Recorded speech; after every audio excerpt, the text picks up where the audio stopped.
Okay, so now we're going to move on to character names. This is already really long. I'm sorry about this, but here we go.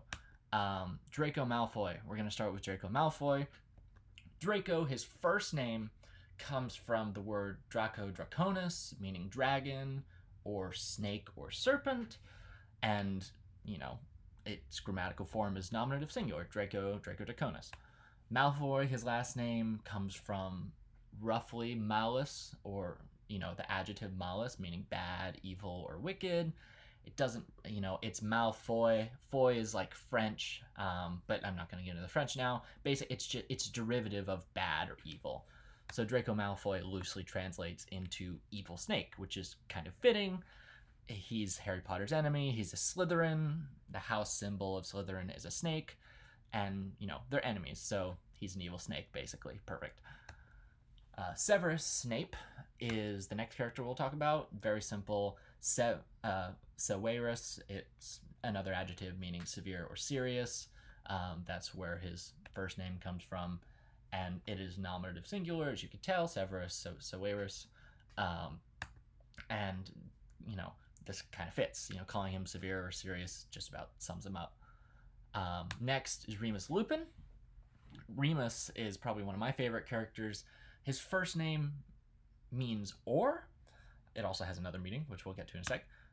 It's nominative singular of the word or. Lupin comes from lupus lupi, meaning wolf, and that's just sort of a derivative. Lupin is probably some sort of derivative of, definitely some sort of derivative of lupus.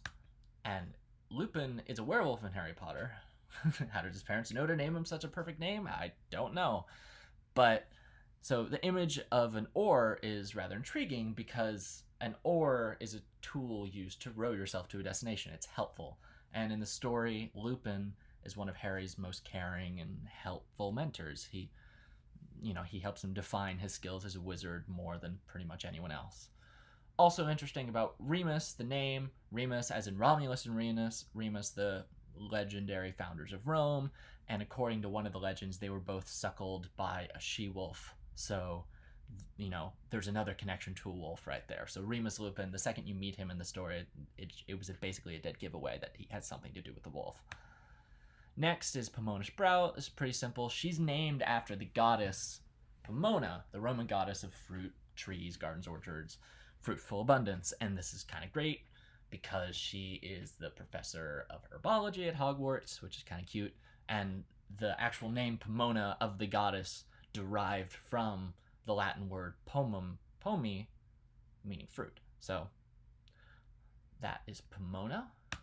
Minerva McGonagall her name comes from the goddess of wisdom and strategic warfare, which is perfectly fitting.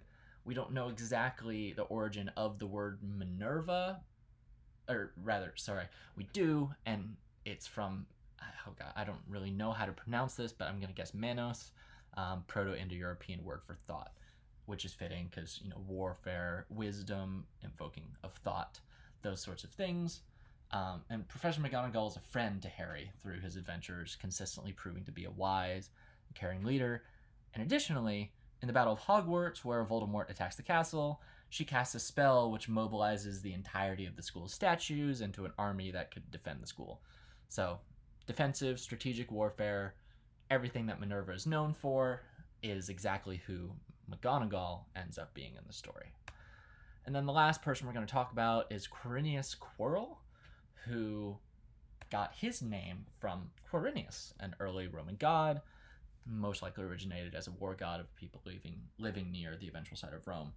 And the origin of that word in particular is unknown for certain, but it likely comes from the Latin word quiris, the name that Roman citizens went by in peacetime. Basically, that's what peacetime Roman citizens were called, quiris. Professor Quirrell ends up being Voldemort in a mask, essentially. So Voldemort, bringing war pretty much wherever he goes. Quirrell being named after a Roman war god makes sense. But in addition, the god Quirinius was also known by the name Janus Quirinius. So had that first name Janus. Janus also being the name of the Roman god of time and doorways. So being commonly depicted with two face, this is super cool when you realize that Quirrell was harboring Voldemort as a second face on the back of his head. So that's a cool connection there.